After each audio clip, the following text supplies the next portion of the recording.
My mother's face went pale the second she stepped through the doors of the ballroom and saw who was standing beside me. It had been 6 years since my family had spoken my name with anything other than disappointment.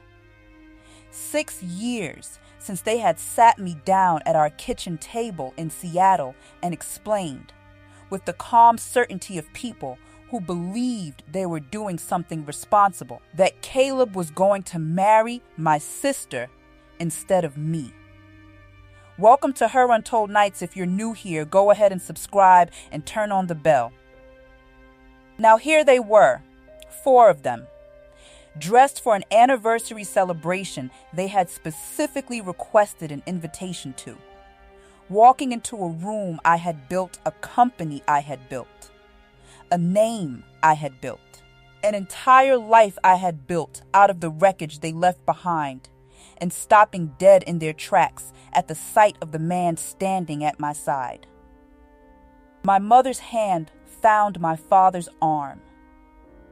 My sister Madeline went very still. And Caleb, my Caleb, once theirs to give away, now entirely his own person standing wherever he chose to stand, looked at all 4 of them with an expression I can only describe as quiet, devastating recognition. My name is Tori Lindequist. This is the story of what happens when the people who decide you're not worth keeping have to watch, years later, exactly what they gave away. I met Caleb in my 2nd year at the University of Washington in a shared economics elective that neither of us particularly enjoyed, but that brought us together over a mutual disdain for the professor's monotone lectures. He was studying mechanical engineering.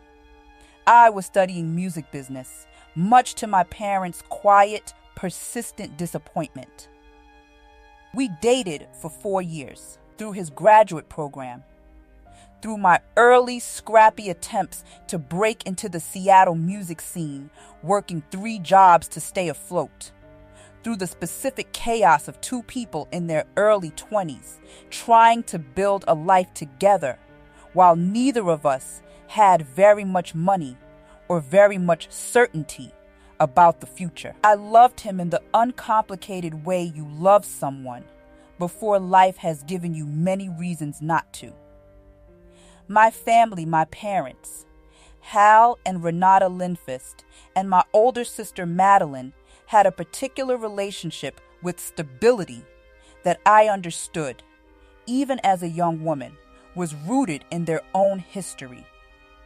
My father had grown up genuinely poor, the kind of poor that leaves a permanent imprint on how a person thinks about risk. He had built a comfortable, secure life as a civil engineer through decades of careful, conservative choices. And he measured every decision his children's included against a single question: is this safe? My music career was not, by my father's metric, safe. Madeline's path was. Madeline was 3 years older than me and had become a corporate attorney, the kind of stable, prestigious, measurable success that made my parents visibly relax in a way my own pursuits never did. She was kind, in her way not cruel, not calculating in the way this story might suggest if I let you assume too much too early. Madeline was, I came to understand later, also a person shaped by our parents' anxieties. Also performing a version of success she had been taught to value above almost everything else, including eventually her own sister's happiness. Caleb finished his graduate program and took a position at an engineering firm in Seattle. We had been talking quietly about marriage, nothing official yet, but the kind of future tense conversations 2 people have when they're building towards something. I remember a Tuesday evening eating cheap noodles in his apartment when he said, almost shyly, that he'd been looking at rings. 3 weeks later, my parents invited Caleb to a family dinner without me.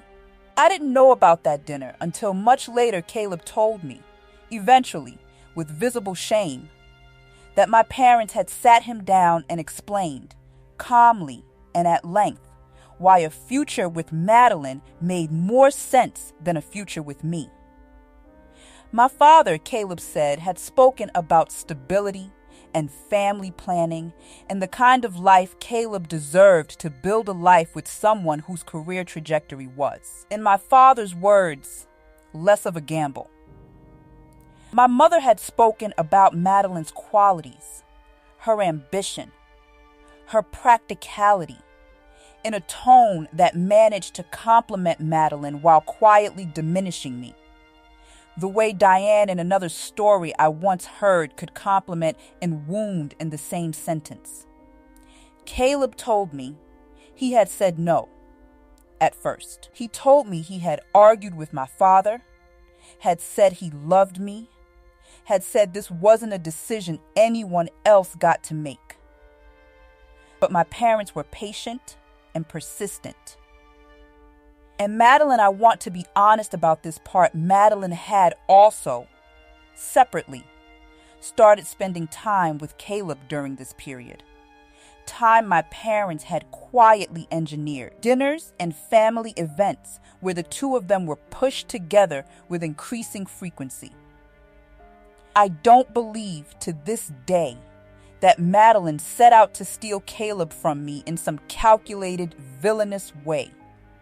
I believe she was lonely and uncertain in her own life despite its outward success, and that our parents created a current she eventually stopped swimming against. That distinction matters to me.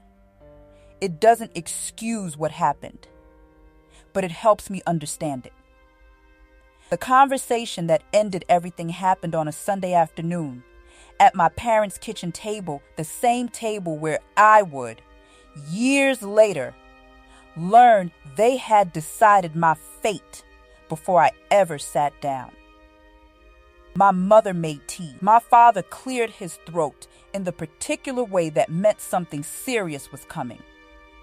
And then, calmly, reasonably as though they were discussing a business decision rather than my entire future, they told me that Caleb and Madeline had decided to pursue a relationship, and that they believed, as a family, this was the right path forward for Caleb, for Madeline, and yes, eventually, for me too, once I understood. I said, "You arranged this. You sat him down and told him to choose Madeline." My father said, "We talked to him about the future, Tori, about what kind of life makes sense. You'll understand someday when you're thinking about your own family's stability." My mother said, "This isn't personal, sweetheart. We just want what's best for everyone." I looked at Madeline, who was sitting at that table too, who had said nothing through this entire conversation, who would not meet my eyes. I said, "Madeline, do you have anything to say?"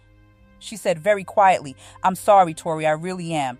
But I think this might actually be right for everyone." I stood up from that table. I did not yell. I did not cry, not yet, not in front of them. I said, "I hope the four of you have a wonderful life deciding what's right for everyone." And I walked out of my parents' house and out of Seattle and out of the life I had been building there with 2 suitcases and a savings account that held less than $3,000. I moved to Nashville with no real plan beyond the certainty that I needed to be somewhere my family's calculations couldn't reach me. The first year was brutal in ways that are almost boring to describe because they are so universal to anyone who has tried to build something from nothing. The temp jobs, the cramped apartment with 2 roommates I barely knew, the night spent crying in a bathroom because crying anywhere else felt like giving my heartbreak more space than I wanted it to take. I worked the door at a music venue. I did social media management for a small label that paid almost nothing. I learned the actual business side of an industry I had only studied in theory contracts. Royalties, the unglamorous mechanics of how music actually becomes a career rather than a hobby. 4 months after I left Seattle, my mother called. I almost didn't answer, the same hesitation I would feel years later in a different story I'd hear about a woman named Cassie navigating her own family's expectations. I answered. My mother said, "Tori, honey, we miss you. Are you doing all right out there?" I said, "I'm building something, Mom," she said. "That's nice. You know, your father and I were thinking maybe it's time to come home. Get a real job." This music thing, it's been fun, but I hung up. That was peak 1, not a dramatic betrayal, just the quiet, persistent diminishment that had defined my entire relationship with my family, continuing exactly as though nothing had happened, as though I hadn't walked out of their house with 2 suitcases because of a decision they had made about my own boyfriend. I did not go home. I threw myself into the work instead. I started small, helping independent artists navigate contracts and bookings, the unglamorous administrative side of an industry that desperately needed people who understood both the creative and business sides. I was good at it. Genuinely, surprisingly good, in the way you sometimes discover a real gift only once you've been forced to develop it out of necessity rather than choice. 2 years after I left Seattle, I received a wedding invitation. Cream cardstock, elegant calligraphy, the kind of invitation that costs real money. Madeline Lindfist and Caleb Ahn, requesting the honor of my presence at their wedding. I sat with that invitation for a long time. I want to be honest about what I felt, not rage exactly, though there was some of that.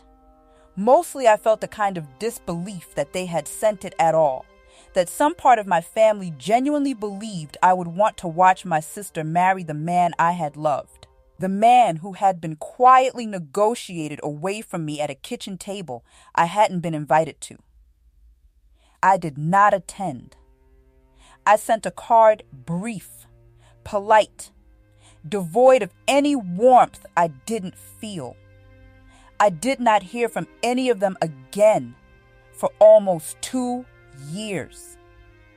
That was peak 2. Not an act of cruelty, but a profound, telling silence of family that had decided what they wanted and simply expected me to absorb the cost without complaint.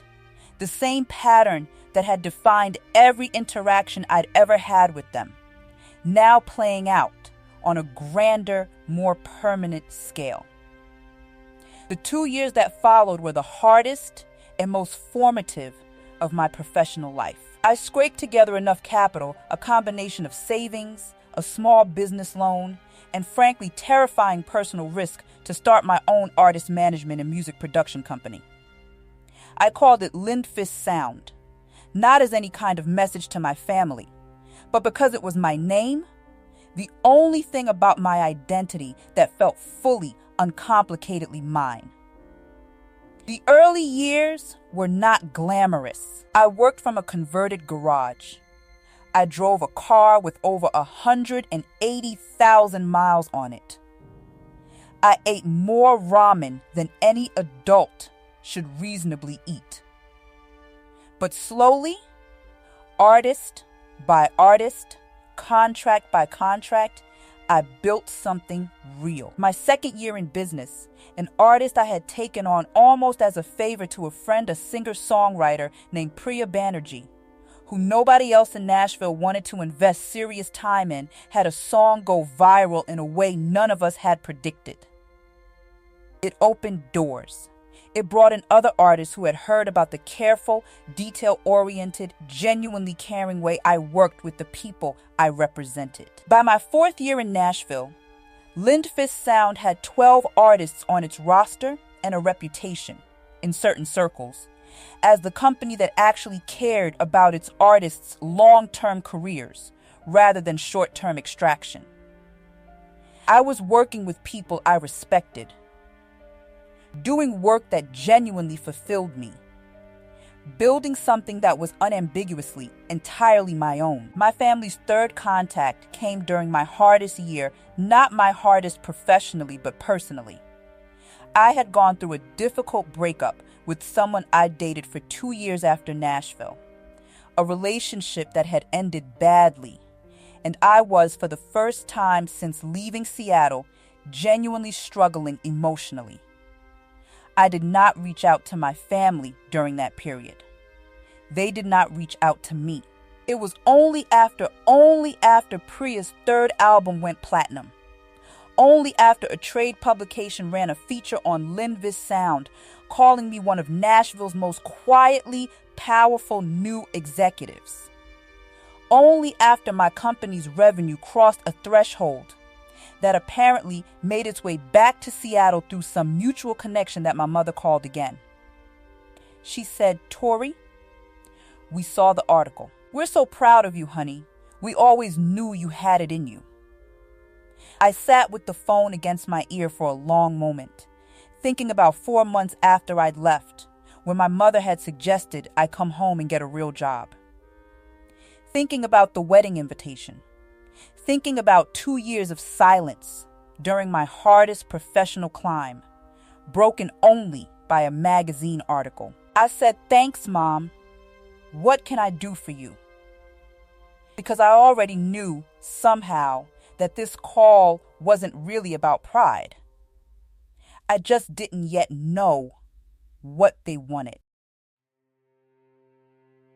What my mother wanted, it turned out, was an introduction. My father's company, the engineering firm where he had worked for almost 3 decades, was celebrating its 40th anniversary, and the firm's owners, who had become socially significant in certain Seattle circles, were trying to break into a different kind of event entirely. A gala that Lindfist Sound was producing in partnership with a major arts foundation. A glittering industry night that had become, in just a few years, one of the most sought-after invitations in the entertainment business. My mother somehow had learned that I was the Tori behind Lindfist Sound. And my parents wanted tickets. Not just tickets, they wanted to be seated prominently, introduced to the right people, given the kind of access that would make my father's firm look impressive to its biggest client who happened to be attending. I let my mother explain the whole request without interrupting. When she finished, I said, "So, you'd like me to use my company, the one I built after I left Seattle with 2 suitcases, to help Dad's business networking?" There was a pause. My mother said, "It would mean so much to your father, Tori, and it would be a chance for us to reconnect. We've missed so much of your life." I thought about that phrase, "we've missed so much of your life," and the profound irony embedded in it, given that the missing had been almost entirely a choice. Theirs more than mine. I said, "I'll think about it." I hung up. I sat in my office, in a building I now partially owned, surrounded by gold and platinum records belonging to artists who trusted me with their careers, and I thought for a long time about what I actually wanted to do with this request. I called my business partner, a sharp, kind woman named Renee, who had been with me almost since the beginning. And I told her the whole situation: Seattle, Caleb, Madeline, the 6 years of near silence, the sudden interest now that there was something to gain. She listened without interrupting, the way good partners do.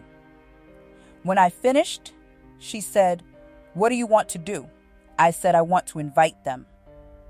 She said, "Tori," I said, not for them. For me, I think I'm ready to let them see exactly what they walked away from.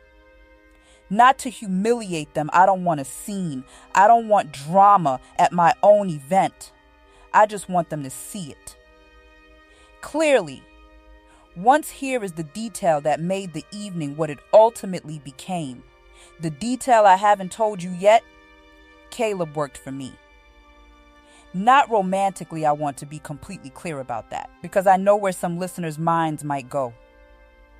Caleb and Madeline's marriage had ended 2 years after it began, quietly and without public drama, for reasons that were entirely their own, and that I never asked about in detail out of genuine respect for their privacy. Caleb had reached out to me, tentatively, almost 4 years ago now, not to rekindle anything romantic, but because he had heard about Linvis Sound through industry channels and separately from any history between us, was looking for new opportunities in artist contract law, a specialty he had pursued, almost ironically, in the years after our breakup. I had hired him because he was simply excellent at his job. One of the best entertainment attorneys I had ever worked with. Our working relationship was entirely professional, built on mutual respect and an unspoken, comfortable peace about everything that had happened between us years earlier.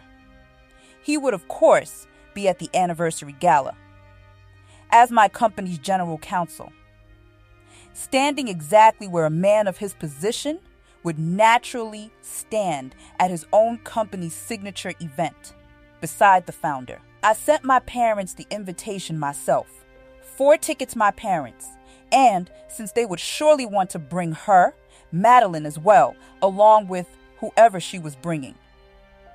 I did not mention Caleb. There was no reason to. He worked for me. That was simply a fact of my company, not a message I was sending. But I knew, with a kind of calm certainty I had spent 6 years building, exactly what was going to happen when they walked through those doors. The gala was held in a restored historic theater that Linvis Sound had partnered with the city's Arts Foundation to renovate over the previous 2 years' gold detailing, original 1920s architecture. The kind of room that made an entrance feel like an event in itself. 300 guests. Industry press. 2 of the artists on my roster performing brief sets between the dinner courses. I was standing near the entrance, greeting guests as they arrived, Caleb beside me discussing a contract detail with one of our artists' managers, when I saw my parents and Madeline walk through the doors. I have already told you what happened in that moment. I want to walk you through it more slowly now. My father was wearing a suit that I recognized, somehow, as an attempt to look more successful than his actual position, warranted the kind of careful overreach that comes from wanting to impress people you suspect are more powerful than you. My mother had clearly spent considerable effort on her appearance. Madeline, beside them, looked exactly as composed and put together as she always had. The same controlled presentation she'd carried since childhood. They scanned the room, the way people do when they're looking for a familiar face in an unfamiliar setting. My mother found me first. Her expression in that first second was pure relief. There's Tori. There's our way into this evening. And then her eyes moved, the way eyes naturally do, to the person standing beside me. And I watched in real time the precise moment my mother's brain processed who that person actually was. Her face went pale. Her hand found my father's arm. My father followed her gaze and went very still. Madeline, a half step behind them, saw last, and her reaction was the most complicated of the 3, not shock exactly, but a kind of grief. the specific look of someone confronting, all at once, the full weight of a choice she had made years earlier and had perhaps never fully examined since. Caleb saw them too. He didn't flinch. He finished his sentence with our artist manager, calmly, professionally, and then turned to face the family who had once decided, on his behalf, that my sister made more sense than I did. I walked toward them. I want you to understand that I felt, in that moment, almost entirely calm, not performed calm. The kind of calm that takes real effort to maintain, but the genuine, settled calm of someone who has done the internal work necessary to no longer need this moment to go any particular way in order to feel whole. I said, Mom, Dad, Madeline, welcome to Linvis Sound's 40th anniversary gala for the foundation. I'm so glad you could make it. My mother, recovering some of her composure, said, Tori, this is incredible. The room, the foundation, all of it. We had no idea. I said, there's a lot you've had no idea about the last 6 years. It wasn't said cruelly. I want to be clear about that. It was said the way you state a simple, observable fact. My father, finding his voice, said, Tori, I didn't know Caleb worked for you. I said, he's our general counsel, has been for almost 4 years. He's exceptional at his job, which is why I hired him, the same reason I'd hire anyone. Caleb extended his hand to my father, professional and steady. Hal, good to see you. Then to my mother, Renata. Then, last, to Madeline, with a gentleness I noticed and appreciated. Madeline, you look well. She said quietly, so do you. There was a long, complicated pause, 4 people standing in a room full of 300 others, each of them recalibrating in real time an entire narrative they had constructed about how this story was supposed to end. My mother said, finally, Tori, this is all so much more than we realized. We're very proud of you. I said, thank you. I built this without you, which I think is part of why I'm proud of it too. I didn't say it to wound them, though I imagine it landed with some weight regardless. I said it because it was true, and because 6 years of distance had taught me that the truth, stated plainly and without cruelty, was the most powerful tool I had ever needed. I introduced them around the room that evening, not extensively, not as some kind of grand gesture, but with basic courtesy, the way you'd introduce any guest at your event. I made sure they had a good table, good wine, an enjoyable evening. I did not orchestrate any further confrontation. I did not need to. The confrontation that mattered had already happened. In the first 30 seconds after they walked through the doors, when they understood, completely and without any further explanation required, exactly what they had given away. My father's firm did, eventually, get a brief introduction to the client they'd hoped to impress. I made sure of that, not out of obligation, but because pettiness had never been the point of any of this, and there was no reason to let my father's professional ambitions become collateral damage in a much older, much more personal reckoning. We have a relationship now, my family and I, a careful one, rebuilt slowly over the 2 years since that gala, built on a foundation that is fundamentally different from the one we had before. My parents ask about my company now, and I choose to believe that the asking is genuine, even if it took my success to make my life feel worth asking about. Madeline and I have had several long, honest conversations, the kind we never had as children, about the pressures that shaped both of us and the choice she made, and has spent years quietly regretting in ways that have nothing to do with Caleb specifically and everything to do with the kind of person she let our parents convince her to be. Caleb remains exactly what he has been for 4 years. My trusted general counsel, a respected colleague, a person I am glad exists in my professional life. There is no rekindled romance in this story, and I think that detail matters. This was never about winning him back. It was about building a life so completely my own that the people who once decided I wasn't worth keeping had no choice but to see clearly and all at once exactly what they had measured incorrectly.